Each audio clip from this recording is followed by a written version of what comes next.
पार्थाय प्रतिबोधितां भगवता नारायण स्वयं व्यासेन गिरतां पुराण मुनिना मध्ये महाभारतम् अद्वैतामृतवर्षिणी भगवती अष्टादश अध्यायिनी अम्ब त्वामनुसंदधामि भगवद्गीते भवद्वेषिणी।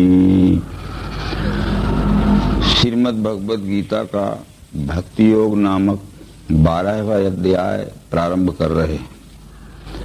अभी तक भगवान श्री कृष्ण ने विश्वरूप दर्शन योग नाम का 11वां अध्याय पूर्ण रूप से अर्जुन को समझा दिया।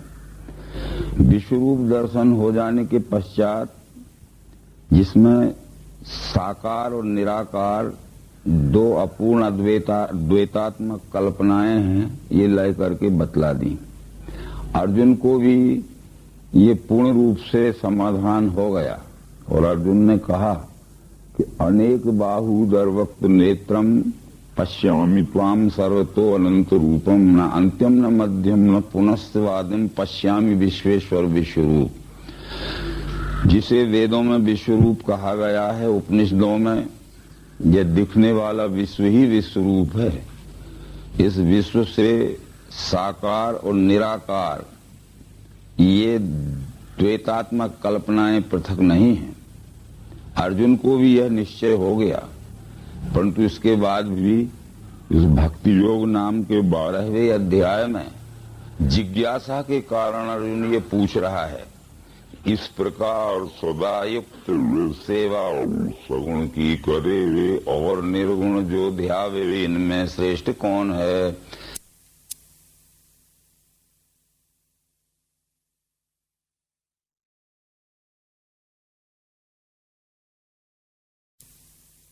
इस प्रकार हमने ये समझ लिया कि सगुण निर्गुण आदि अपूर्ण ज्ञान की कल्पनाएं सब इस अखंड विश्व रूप में विलय हो गईं। फिर भी सगुण को मानने वाले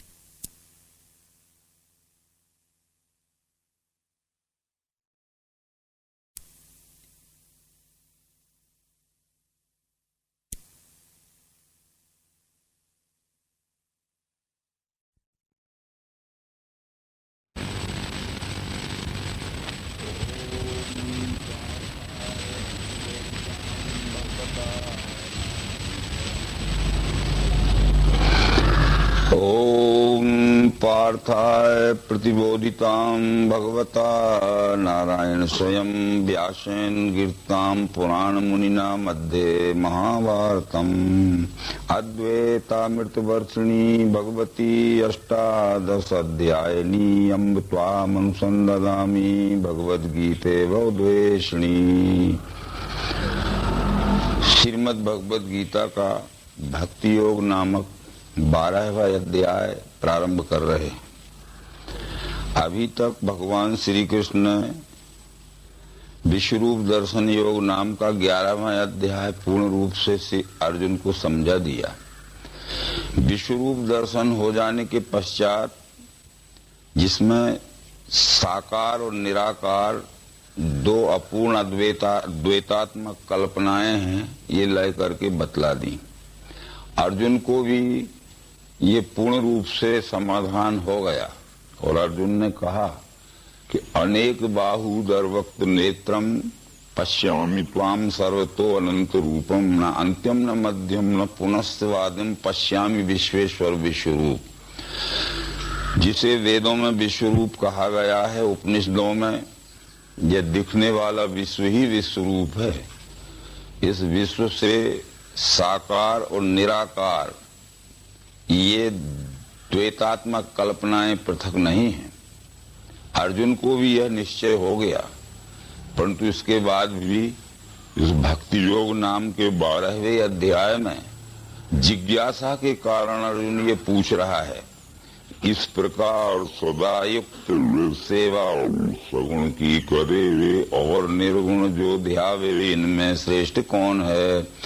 इस प्रकार हमने ये समझ लिया कि सगुण निर्गुण आदि अपूर्ण ज्ञान की कल्पनाएं सब इस अखंड विश्व रूप में विलय हो गईं। फिर भी सगुण को मानने वाला बड़ा है कि निर्गुण को मानने वाला बड़ा है। ये पूछना स्वाभाविक ही है, क्योंकि आजकल भी विश्वरूप दर्शन हो जाने के पश्चात कोई सगुण का प्रतिपादन करते हैं, कोई निर्गुण निराकार का प्रतिपादन करते हैं। उसी उद्देश्य से अर्जुन ने भी पूछा। भगवान श्री कृष्ण ने इसका उत्तर दिया कि रख के मन मेरे में सेवा मेरी सदैव जो करता है दृढ़ श्रद्धा से सो मेरे मत से बड़ा।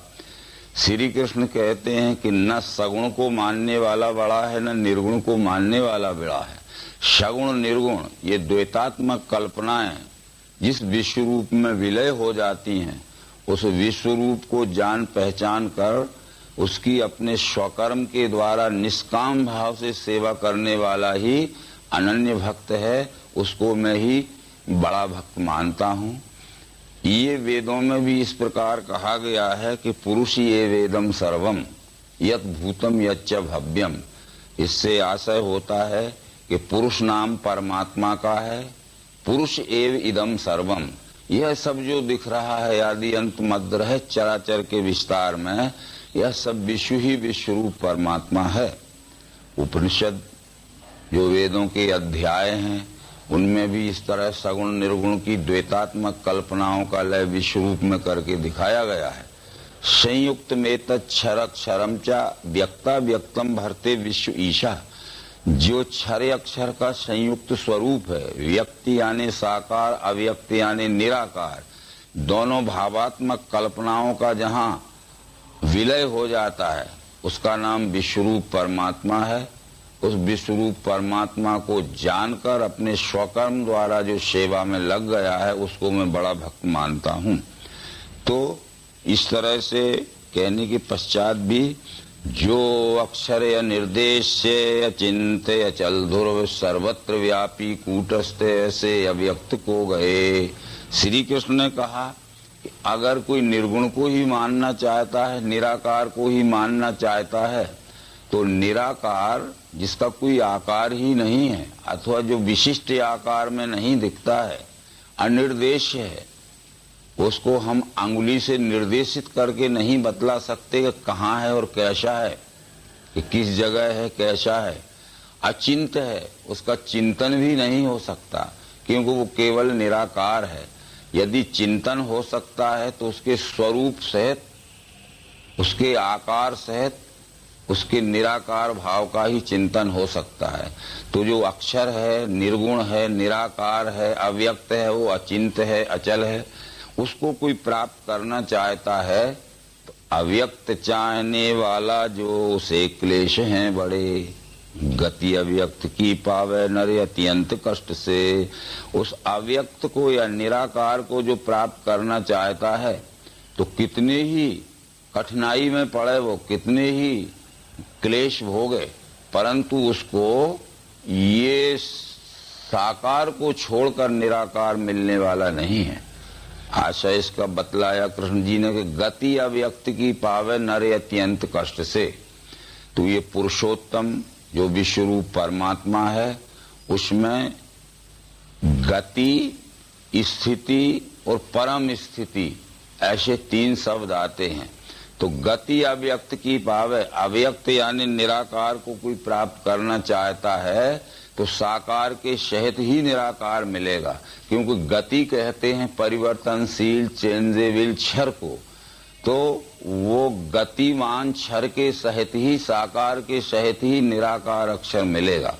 परंतु वो गति क्षर सगुण साकार है, स्थिति अक्षर निर्गुण निराकार है। गति स्थिति दोनों का जिसमें लय है वो परम स्थिति पुरुषोत्तम है। इसलिए पिछले अध्यायों में ये बतलाया दिया गया था कि सतम परम पुरुष मुपैत दिव्यम, वो उस परम पुरुष परम स्थिति को प्राप्त होता है, यानी परमात्मा को प्राप्त कर लेता है। तो अक्षर निराकार मिल नहीं सकता है, साकार आकार को छोड़कर निराकार नहीं रह सकता। इसलिए साकार निराकार दोनों का विलय स्थान पुरुषोत्तम परमात्मा भी है। आशय इन संनियम इंद्रिय ग्रामम सर्वत्र संबुद्धया ते प्राप्नुवन्त मामेव सर्वभूत हिते रता। इंद्रिय समुदाय को संयम में बस के करके जिसने अपनी बुद्धि के द्वारा सर्वत्र व्यापी परमात्मा को देख लिया है तो उसकी यही पहचान है सर्वभूत हिते रता। जो 6वें अध्याय में आत्म संयम योग नाम के 6वें अध्याय में कहा गया था, सर्वभूतेषु आत्मा को सब भूतों में, भूतों को आत्मा में लखे, योग युक्त स्थिति वाला सर्वत्र समदृष्टि का। परमात्मा संपूर्ण चराचर सृष्टि में है, संपूर्ण चराचर सृष्टि जो परमात्मा में है। इस तरह से जो परमात्मा को देख लेता है तो सर्वत्र समदर्शना, उसको ही सर्वत्र समदर्शन होता है। जिसको सर्वत्र समदर्शन हो चुका है उसके इस भक्ति योग नाम के 12वें अध्याय में ये पहचान कराई गई है कि सर्वभूत हिते रता। वो प्राण चराचर सृष्टि के रूप में दिखने वाले प्राणी मात्र की सेवा में स्वकर्म द्वारा हुआ लगा दिखेगा। यदि स्वकर्म द्वारा सेवा चराचर सृष्टि के रूप में दिखने वाले परमात्मा की नहीं कर रहा है तो वो सर्वत्र समदर्शन उसको नहीं हुआ है। ये 6वें अध्याय से सिद्ध है। अव्यक्त चाहने वाला जो उसे क्लेश हैं बड़े, गति अव्यक्त की पावे नरे अत्यंत कष्ट से। परंतु जो है मुझको सौंपे सब कर्म ही मुझे, अनन्य योग से मेरी करते हैं भक्ति ध्यान से। परंतु जो है मुझको, यहाँ मुझको परमात्मा भाव से कृष्ण कह रहे हैं कि न सगुण को न निर्गुण को। सगुण निर्गुण इन दोनों कल्पनाओं का लय जिस विश्वरूप परमात्मा में है, उस विश्वरूप परमात्मा को जो दर्शन करके ग्रहण कर लेता है और सौंपे सब कर्म ही मुझे, अपने स्वकर्म द्वारा जो सेवा करता है विश्वरूप परमात्मा की सेवार्थ ही करता है। ऐसे कि 3रे अध्याय में कृष्ण ने कहा था कि कर्म से संसिद्धि जनक आदि पा गए, लोक कल्याण दृष्टि से तुझे भी कर्म योग है कि ये अपने स्वकर्म द्वारा विश्वरूप परमात्मा की सेवा करके जनक आदि बड़े बड़े ज्ञानी विज्ञानी पुरुषों ने ये मानव जन्म लेने के परम सुख शांति की सिद्धि पाई है।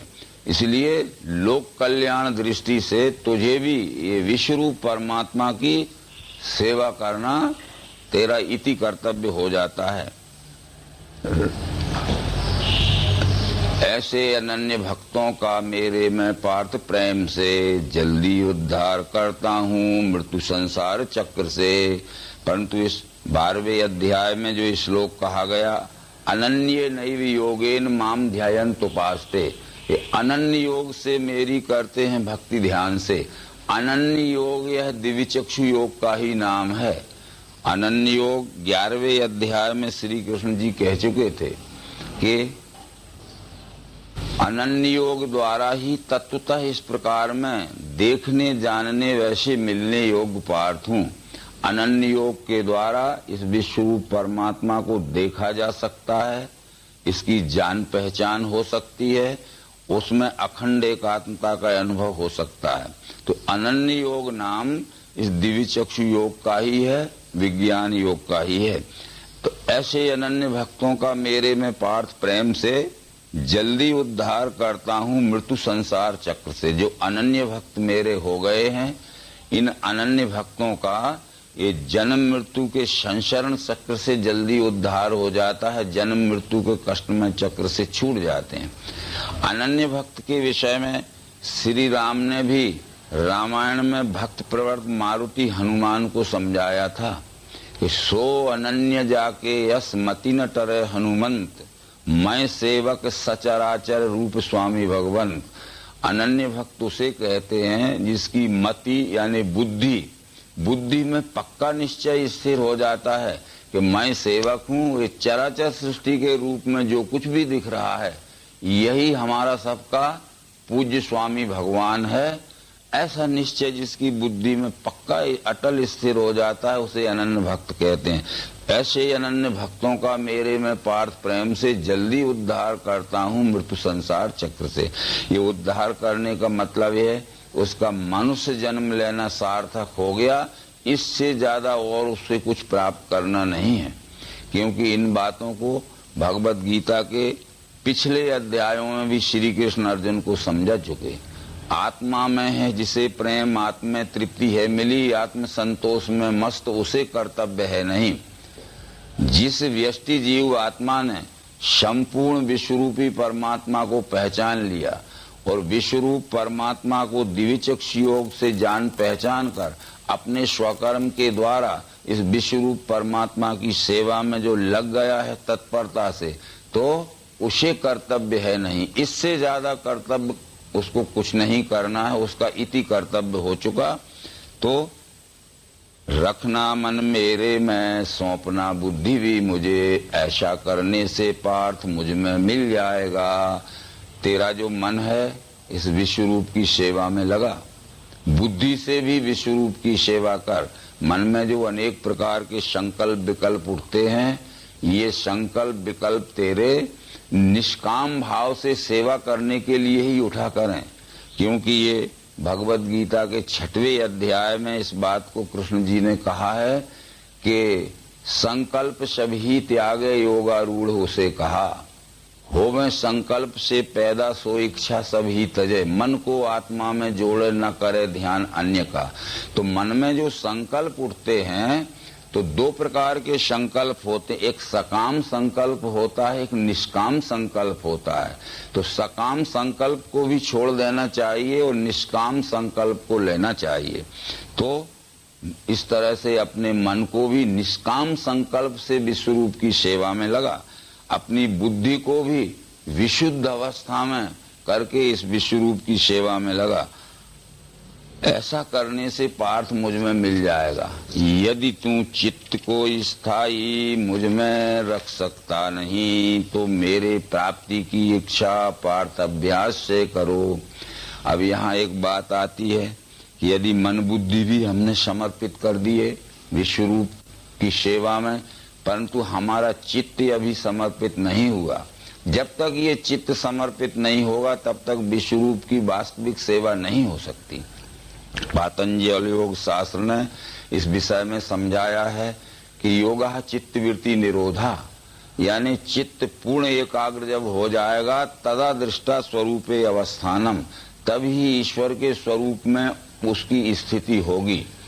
पर ये चित्त स्थिर कैसे होगा, तो उन्होंने अभ्यास वैराग्याभ्याम तन निरोधा, अभ्यास करते जाओ, निरंतर अभ्यास करते जाओ। ये विश्व ही परमात्मा है, इसकी हमारे स्वकर्म द्वारा चित्त लगाकर सेवा करना है।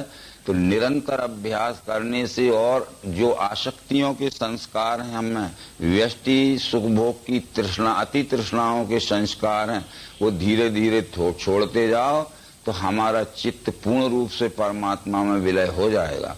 परंतु ये अभ्यास किसे कहते हैं? वो अभ्यास वैराग्याभ्याम तन निरोधा। शास्त्र ने ये कहा कि तत्र स्थितौ यत्नो अभ्यासा, स्थिति प्राप्त करने के लिए जो हम प्रयत्न करते हैं उसका नाम अभ्यास है। यानी किसी प्राप्त वस्तु में स्थिति प्राप्त करने के लिए जो हम निरंतर प्रयत्न करते हैं उस प्रयत्न करने का नाम अभ्यास है। तो ये अभ्यास लंबे समय में पूर्ण हो सकता है, परंतु हो सकता है। तो इस तरह से यदि तू चित्त को स्थायी मुझ में रख सकता नहीं तो मेरे प्राप्ति की इच्छा पार्थ अभ्यास से करो।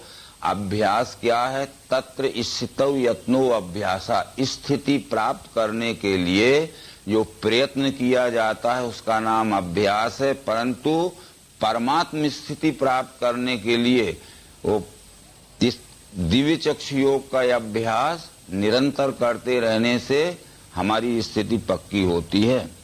अभ्यास भी न होवे तो कर्म मेरे लिए करो, मेरे उद्देश्य से कर्म करने से भी मुझे मिले। यदि अभ्यास भी नहीं हो रहा है तो बहुत मोटा ज्ञान तो ये है कि तुझे ये निश्चय हो चुका है अर्जुन की ये सब विश्व ही विश्वरूप परमात्मा है। तो अपने शरीर इंद्रियां मन बुद्धि चित्त आदि से ऐसा ही मोटा ख्याल रख के करना कि मेरा जो भी कर्म हो रहा है प्राणी मात्र के रूप में दिखने वाले विश्व रूप की यथोचित और यथाशक्ति सुख शांति पहुंचाने की सेवा के लिए हो रहा है। यहाँ एक प्रश्न उठ सकता है कि जब विश्व ही विश्व रूप परमात्मा है जो चराचर सृष्टि के रूप में दिखना है, तो इसकी सेवा करने पर फिर तो ये कहीं मारना पड़ता है, कहीं काटना पड़ता है। तो ये सेवा में ये मारना काटना ये तो विश्व रूप की सेवा के अंतर्गत नहीं हो सकता, ये तो बड़ा हिंसात्मक कर्म है। परंतु हमारे पिंड शरीर की ओर हम देखें, या हमारा पिंड शरीर ये पूर्ण स्वस्थ रहता है, पूर्ण आरोग्य में रहता है, तो हम इसके लिए किसी भी प्रकार का औषधि उपचार नहीं करते। पर जैसे हमारे आंत्रों में ये फोड़े हो जाते हैं, अल्सर हो जाते हैं, हमारी जहाँ लार्ज इंटेस्टाइन में स्मॉल इंटेस्टाइन जुड़ती है, छोटी अतड़ी में बड़ी अतड़ी जुड़ती है, वहाँ अपेंडिसाइटिस हो जाती है। हम मृदु औषधियाँ करते हैं। यदि मृदु औषधियों का उपाय जब निष्फल हो जाता है, तब हम वाखुशी से अपने ही शरीर का ऑपरेशन हम ही करवा लेते हैं। तो ये हम प्रेम से ऑपरेशन करवाते हैं, बैर से हमारे अतड़ियों को नहीं काटते। इसलिए इस विश्व रूप में अगर कहीं विघातक, विश्व रूप में विषमता फैलाने वाले ये विकार पैदा हो गए हैं मानव जगत में, तो पहले समझा के उन विकारों को साम्य भाव से दूर करिए। यदि समझाने से दूर नहीं होते हैं, तो जैसे हमारे शरीर में हम ही प्रेम से ऑपरेशन करा लेते हैं, वैसे यथोचित सेवा में ऑपरेशन भी कर दीजिए। जैसे श्री रामचंद्र जी जब इस मानव जगत में आए, तो ये रावण, कुंभकर्ण आदि बड़े बड़े फोड़े थे इस विराट स्वरूप में। बहुत समझाया, बहुत मृदु औषधियां की, परंतु जब ये निष्फल हो गया सब उपाय, तो श्री रामचंद्र जी ने स्पेशलिस्ट सर्जन होके कुंभकर्ण, रावण आदि फोड़ों का ऑपरेशन कर दिया। तो उसके साथ में लक्ष्मण जैसा असिस्टेंट सर्जन भी आया, हनुमान कंपाउंडर, और ये अंगद, सुग्रीव, जामवंत आदि ये सब ड्रेसर वगैरह बन के आए थे। इस विराट के फोड़ों का इलाज ऑपरेशन करके कर गए। वही हाल द्वापर में हुआ। कृष्ण एक ऐसे आध्यात्मिक डॉक्टर आए, आध्यात्मिक, तो उन्होंने भी दुर्योधन, दुशासन आदि, कंस, दुर्योधन आदि को ये सब समझाने पे जब नहीं माने, तो प्रेम से ही ऑपरेशन किया है। इसका मतलब है कि विश्व रूप की यथोचित सेवा करना है, इसको न भूलिए। जहाँ काटना पड़े वहाँ समझाने से काम नहीं चले तो काट दीजिए, और जहाँ समझाने से काम चलता है तो वहाँ काटना मत करिए। यदि हम अहिंसा ही परमो धर्म मान लें कि भाई विश्व रूप की सेवा में किसी को जोर से बोलना दुख होगा, किसी को दंड देना दुख होगा, तो ये तो विश्व रूप की सेवा के अंतर्गत नहीं। हम अपने शरीर के लिए ही कई वक्त ऐसा करते हैं कि हाथ कटवा लेते हैं, पांव कटवा लेते हैं, अंगुली में हमारा घातक फोड़ा हो जाता है, औषधि करने पे ठीक नहीं होता तो अंगुली कटवा लेते हैं कि पूरे शरीर की तड़फन बंद हो जाती। तो पूरे विराट को सुख शांति पहुंचाने के लिए और विराट के अंश स्वरूप अत्याचारी अगर कुछ घातक हो गए हैं तो उनको समझा के न माने तो उनको दमन कर दीजिए। ये यथोचित, तो अभ्यास भी न होवे तो कर्म मेरे लिए करो। तुमको मैं ये सलाह दे रहा हूँ कि अर्जुन तुम्हें योगी बनना है। जहाँ के श्री कृष्ण ने 6वें अध्याय में ये कहा था कि तपस्वी से बड़ा योगी, ज्ञानी से भी वही बड़ा, कर्मी से श्रेष्ठ है योगी, तस्मात् योगी भव अर्जुन। अर्जुन मैं तुमको योगी बनाना चाहता हूँ, परंतु योगी तो बनाना चाहता हूँ, पर कौन सा योगी बनाना चाहता हूँ कि हतो वा प्राप्स्यसि स्वर्गम जित्वा वा मोक्षे महीम तस्मात् उत्तिष्ठ कौन्तेय युद्धाय कृत निश्चया। तस्मात् योगी भवार्जुन, क्योंकि तस्मात् उत्तिष्ठ कौन्तेय युद्धाय कृत निश्चया।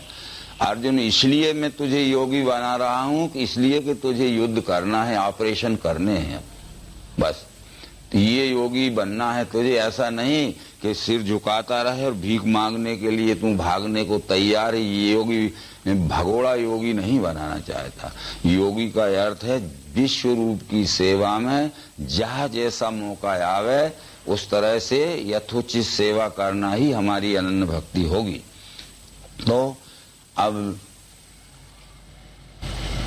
यह भी जो नहीं होवे तो अनन्य विचार से मन को रखना स्थायी कर्म का फल छोड़ना।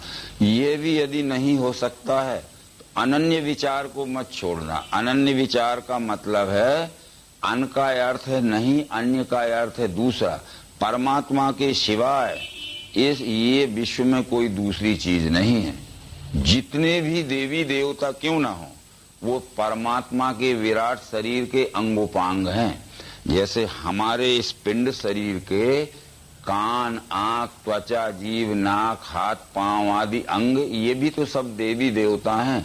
जैसे हमारे कान में आकाश का देव बैठा हुआ है, हमारे त्वचा में वायु देव बैठा हुआ है, हमारे नेत्र में अग्नि देव बैठा हुआ है, हमारे जिह्वा में वरुण देव बैठा हुआ है, हमारी नासिका में अश्विनी कुमार, ये सब देव ही बैठे हैं।